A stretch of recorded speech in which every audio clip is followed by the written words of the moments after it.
Você já parou para pensar na quantidade de piloto ou comissária que quando entra na aviação acaba faltando com respeito com os colegas ou cometendo certas gafes simplesmente por falta de conhecimento?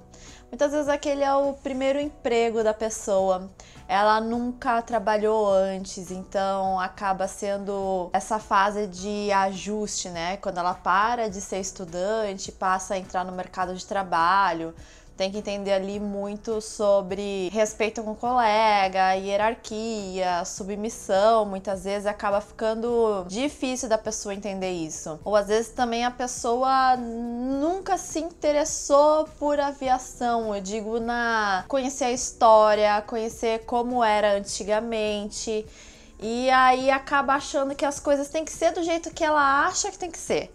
Né? Que não existe um porquê, não existe um antes disso, não existe uma história que tem que ser respeitada.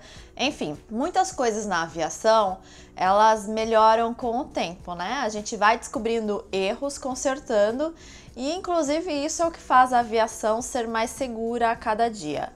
Porém, existem outras coisas que o tempo acabou deixando pior na aviação, né? Essa flexibilidade muito grande, essa abertura da chefia para muitas coisas acaba dando liberdade para pessoas que são folgadas mesmo, que isso daí tem tudo quanto é a área da vida, tá? A gente traz aqui para aviação porque é a nossa área. Mas sim, tem muito comissário folgado, tem muito piloto folgado e acaba faltando com respeito com os colegas, acaba passando por coisas desagradáveis e muitas vezes não é folguismo, é falta de conhecimento, só que quem tá junto ali do colega não sabe se é um ou se é outro, né? E acaba tirando o colega para folgado. Então eu achei interessante fazer esse vídeo para falar um pouco sobre um manual que todo mundo deveria ter ao entrar em uma linha aérea. Como é que os seus colegas vão ter o prazer de conviver com você, você vai ser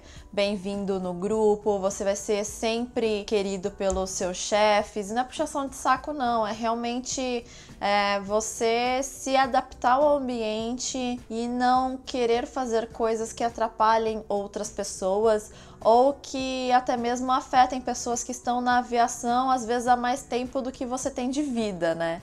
E estavam acostumados com outro tipo de aviação que realmente mudou muito e às vezes é muito difícil entender e se adaptar à nova aviação.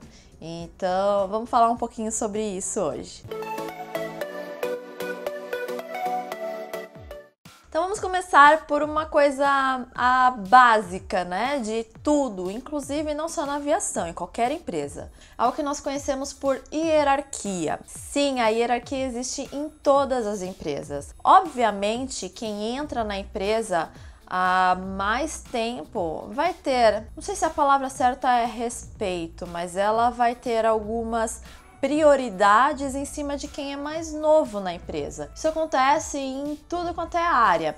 Então tem lá um comandante que já voa há 30 anos, está na empresa há 25 anos, daí às vezes vai voar com um copiloto novinho de tudo, que pegou uma outra aviação, tem uma outra experiência sobre o que é aviação, um outro entendimento, e acaba gerando um conflito, porque o copiloto novinho não entende o que é hierarquia, o comandante mais velho não entende que a aviação mudou em diversos aspectos, porém existem algumas coisas na hierarquia que não mudaram, e sim, os mais antigos consideram falta de respeito. Por exemplo, coisas que aconteciam antigamente e que pessoas mais novas não estão mais fazendo e são mal vistas pelos colegas por causa disso. Então vou falar um pouco como a hierarquia leva as coisas na aviação para o lado dos tripulantes. O comandante, obviamente, é o tripulante mais antigo ali da empresa, mais antigo de voo, então ele tem algumas prioridades sobre os demais. Ele sim é a autoridade máxima a bordo, mas fora isso, ele, por exemplo, tem direito de escolher a refeição que ele quer, porque não embarca uma opção para cada um, né? Os mais antigos escolhem a refeição primeiro E aí os mais novinhos ficam com o que sobrar. Então, por exemplo, tem 6 pessoas na tripulação, vão embarcar 6 refeições, normalmente 2 de cada tipo. 3 frangos e 3 carnes, por exemplo. E aí os mais antigos escolhem primeiro e o que sobrar fica com os mais novinhos. Então o comandante vai escolher a refeição dele primeiro. O comandante, ao chegar no hotel, ele pega a chave do quarto primeiro, a recepcionista vai entregar a chave do quarto primeiro para o comandante, depois para o copiloto, depois para a chefe de cabine e na ordem de antiguidade das comissárias auxiliares. Para você entrar na van, por exemplo, você espera o comandante entrar primeiro. Isso é um ato de respeito, né, com um colega que é mais antigo que você. O que acontece na prática é que os comandantes falam para as meninas embarcarem por uma questão de cordialidade, né? Mas é sim demonstração de respeito você esperar ele entrar na van primeiro, você esperar ele entrar no avião primeiro. Então, às vezes ele vai fazer alguma coisa, a galera pede licença, licença, comandante, para entrar no avião. É realmente uma demonstração de respeito. E não só com o comandante, com os outros colegas da tripulação. Então, a ordem de hierarquia dentro do avião é primeiro o comandante, depois o copiloto, depois a chefe de cabine e os comissários auxiliares na ordem de antiguidade na empresa. Então, essa é uma das coisas que devem sim ser observadas. Antigamente, para vocês terem ideia, o comandante andava no aeroporto na frente dos outros tripulantes. Nenhum tripulante passava à frente do comandante na hora de andar ali, a tripulação toda junta caminhando no aeroporto, né? Hoje em dia não se usa mais isso, mas essas outras coisas que eu disse são sim demonstração de respeito. E isso é uma corrente contínua, né? Quando você for o mais antigo da tripulação, você também vai querer, você também vai gostar que os mais novos respeitem a sua antiguidade, a sua hierarquia. Essas são as pequenas coisas que a gente vai conseguindo como crédito, como bônus por ser mais antigo na empresa, né? Os mais novinhos têm que ali caminhar, percorrer o mesmo caminho que os mais antigos tiveram, né? Então nada mais justo que os mais antigos tenham algumas prioridades. Mas uma coisa que é fato e que mudou para melhor, que antigamente não era assim, é que a hierarquia ela vai até um determinado ponto. Ela não é respeitada independente do que aconteça, diferente do que antigamente. Se, por exemplo, o comandante do voo ele fizesse uma operação que não fosse segura, colocasse em risco a vida das pessoas, o equipamento, o copiloto ele não tinha muito essa autoridade para poder intervir na operação do comandante. Hoje em dia é bem diferente. Hoje em dia qualquer hierarquia vá até o ponto que afete a segurança. Então você tem que respeitar a hierarquia até você ver que a pessoa que está ali mais à sua frente, ela está ferindo a segurança de alguma forma. Daí então você tem obrigação legal de intervir. Isso inclusive faz parte de algumas seleções de linha aérea. Então tá lá o copiloto entrando, tem uma dinâmica lá que a entrevistadora te coloca numa situação que o comandante fez algo errado e pergunta para você se você vai intervir ou não. Aí você fala que sim. Ela fala, mas ele é o comandante do voo, ele é superior a você, você vai intervir no voo? Fica te pressionando realmente para saber se você vai ter essa separação de a hierarquia tem que ser respeitada, porém até que isso afete a segurança. Se isso tivesse sido feito desde o começo, diversos acidentes teriam sido evitados, porque diversos acidentes ocorreram por um erro humano do comandante e a falta de interferência do copiloto. Então, se o copiloto tivesse interferido, talvez o acidente tivesse sido evitado. Então, essa é uma coisa que mudou. E ainda bem, porque poderia ter evitado muitos acidentes se isso fosse colocado na mesa muitos anos atrás. Uma outra coisa que acontece às vezes na aviação, e isso é independente se você é novinho na empresa, se você é novinho no voo, acontece muito com as pessoas mais antigas também, de não ser agradável com os colegas de trabalho, de fazer questão de humilhar as pessoas, de fazer questão de ser um mal-humorado, enfim, de ser uma pessoa não benquista. A aviação, gente, é um ovo. É o que a gente fala, a aviação tem milhares de pessoas trabalhando, mas ao mesmo tempo o mundo da aviação é isso daqui. Às vezes você trata uma pessoa mal, faz algo que não foi legal, que não foi correto, daqui a alguns anos você vai precisar dessa pessoa para alguma coisa. Você foi demitido, precisa da ajuda da pessoa para entrar em outra companhia, ou a pessoa vira o seu chefe, enfim, situações que te colocam a pensar, sabe? Por que que a gente faz isso com as pessoas? Tem colega que passa no DO, não cumprimenta ninguém, parece que tem um rei na barriga. Tem colega que vai voar e trata o outro que tá ali voando junto super mal, sem a pessoa ter feito nada, porque é mal-humorado mesmo, independente com quem voe, trate mal, faz questão de ser mala, faz questão de tornar o voo da outra pessoa desagradável. E isso daí, a minha experiência na aviação, me mostrou que são pessoas inseguras com si próprio, no sentido da operação, de não ser muito bom naquilo que faz, não quer demonstrar e acaba atacando a outra pessoa. Isso acontece algumas vezes e principalmente dentro do cockpit, que é um ambiente fechado e que só tá duas pessoas, se torna ainda mais difícil de ser levado.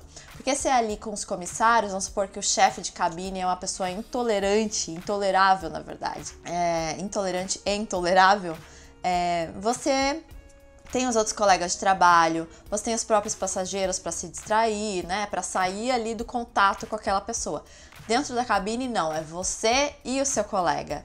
E aí se o seu colega é um desses espíritos de porco, fica mais difícil a convivência, porque é o tempo inteiro você e ele ali. E é horrível, inclusive isso afeta o CRM, né, que a gente fala que é a comunicação que deve existir entre os tripulantes para fazer um voo seguro. Então você acaba evitando ao máximo se comunicar com aquela pessoa, evitando ao máximo criar ainda mais conflito, e isso acaba sim afetando a segurança de voo. Deve existir uma forma melhor das empresas aéreas poderem lidar com isso. Então é muito importante você ter esse jogo de cintura, se você tiver com um colega que é desse jeito, para não deixar que isso afete a segurança de voo, que isso é mais importante. Você tem que ter isso na sua cabeça. Sim, o colega é fora da casinha, o colega não era para estar aqui exercendo essa função, mas ele está, então é minha função manter a minha sanidade e não deixar que isso afete a segurança de voo. Porque você pode ter certeza, se você trabalhar na aviação, principalmente a aviação comercial, né, que todo voo é uma tripulação diferente, vira e mexe você vai encontrar com um desses daí. Então você tem que ter realmente esse jogo de cintura. Agora vamos falar sobre um assunto que eu acho que é o que vai fazer a nossa categoria ser mais unida, conseguir mais as coisas que quer mais facilmente. Nenhum emprego na vida, nenhuma empresa na vida, ela é perfeita para ninguém, tá? Todo mundo tem um ponto ali que pode reclamar, que não gosta, que acha que poderia melhorar. Só que o que acontece no grupo de voo é que a galera costuma reclamar demais entre os colegas. Então tá ali no DO, fazendo a reserva, começa a falar um monte de coisa da empresa, o que tá errado, o que tinha que melhorar, o que tá revoltado. Vai ali pro avião, acaba o serviço de bordo, já começa a falar blá blá blá blá blá blá. Nivelou o voo, começa a reclamar da empresa. Gente, reclamar é normal. Se comunicar com o colega para falar, cara, isso daqui não tá legal pra mim, tá acontecendo isso com você também? Tudo isso faz parte.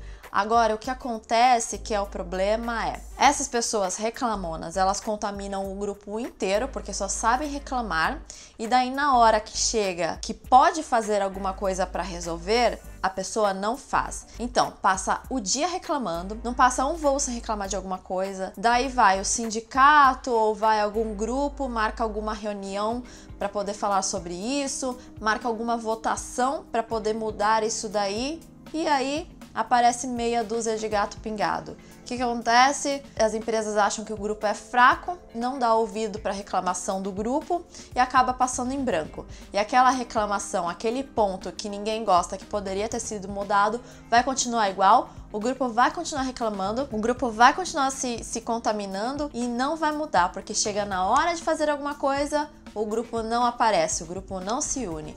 Então, galera, reclamar menos e comparecer mais na hora de mudar aquilo que você acha que tá errado, tá bom? Ou permanecer aquilo que você acha que é certo. Mais importante é você participar e ser um pouco menos reclamão, porque às vezes é uma coisa que a outra pessoa nem se deu conta que é ruim. Aí você começa a reclamar, no outro voo a pessoa também já vai achar aquilo um saco, tá? Por exemplo, eu nunca me importei quando eu era comissária que passageiro, quando eu passasse na passarela, fazia assim, pra mim é normal, pra mim era normal. Até que eu vou com meia dúzia de gente que falava, eu não sou cachorro pra ficar fazendo psiu, psiu, psiu, psiu, psiu. O que deu? Não deu outra. Eu comecei a ver aquilo com maus olhos também. Comecei a me encher o saco de passageiro e falar psiu. Isso daí vai acontecer pro resto da vida. O resto da vida vai ter passageiro te chamando de psiu. Então, pra que passar isso daí pra outras pessoas? Guarda o seu amargor pra ti mesmo, tá? Não contamina o resto, porque tem coisas que não vai mudar. Então, fale daquilo que vai mudar, mas também ajude a mudar aquilo que você não gosta. Combinado? Última coisa, acho que é a última. Se você tiver que perguntar para algum colega seu na hora de fazer alguma coisa, eu posso fazer tal coisa? Se você tiver que perguntar se pode, significa que não pode. Vamos supor, você vai levar a sua mãe para viajar. Aí você vai lá pro comandante e pergunta assim: comandante, será que a gente pode ir na classe executiva? Se pudesse, você já teria sido atendida na classe executiva. Se você não foi atendido na classe executiva, significa que a empresa não permite isso. E aí, ao perguntar pro comandante, você vai colocar ele numa situação difícil de ter que te falar não, ou se ele falar sim, você vai colocar o emprego dele em jogo. Porque se acontecer alguma coisa e isso chegar na chefia e chegar de uma forma meio estranha, ele pode ser demitido por fazer algo que estava escrito que era para não fazer. Então, se você perguntar, se você tiver que perguntar se você pode fazer, significa que não pode, porque tudo que pode está escrito. Então, você vai lá perguntar para a chefe: chefe, olha, eu tô com um calor hoje, será que eu posso ficar sem o lenço? É o que eu tô te falando. Você vai colocar ela numa situação complicada e se você está perguntando é porque não está escrito que pode. Então, não pode. Não coloque o emprego das pessoas em jogo, porque você não vai poder dar outro emprego para a pessoa. Não coloque a pessoa numa situação difícil de ter que te falar não e ainda sair como ruim da história. Então, pensa mais no colega antes de perguntar coisas que... pedir para fazer coisas que não podem. Porque você sabe o que pode e o que não pode. Quando você entra na empresa, tá lá tudo escritinho, o que pode e o que não pode. Quando você pergunta para o colega, você está colocando ele numa situação difícil. Então, não faça isso, tá bom? Gente, o vídeo vai ficar longo. Eu só quis ajudar aí algumas pessoas que a aviação tá começando a se movimentar. Tem muita gente nova entrando. E às vezes a gente comete alguns erros, algumas gafes que, como eu disse, a outra pessoa acha que nós estamos fazendo isso de propósito, que nós somos folgados, que isso e aquilo, quando na verdade é falta de conhecimento. Então, se a gente souber conhecer um pouco antes de entrar, a gente vai saber como se comportar e vai ter um convívio bem harmonioso com todo mundo, né? Se você lembra de mais alguma coisa, se você é tripulante, lembra de mais alguma coisa que é importante deixar claro para as pessoas que estão entrando na aviação ou que precisam de uma reciclagem no geral, deixa aí embaixo nos comentários. Quem sabe rola um segundo vídeo. Um beijo e até a próxima!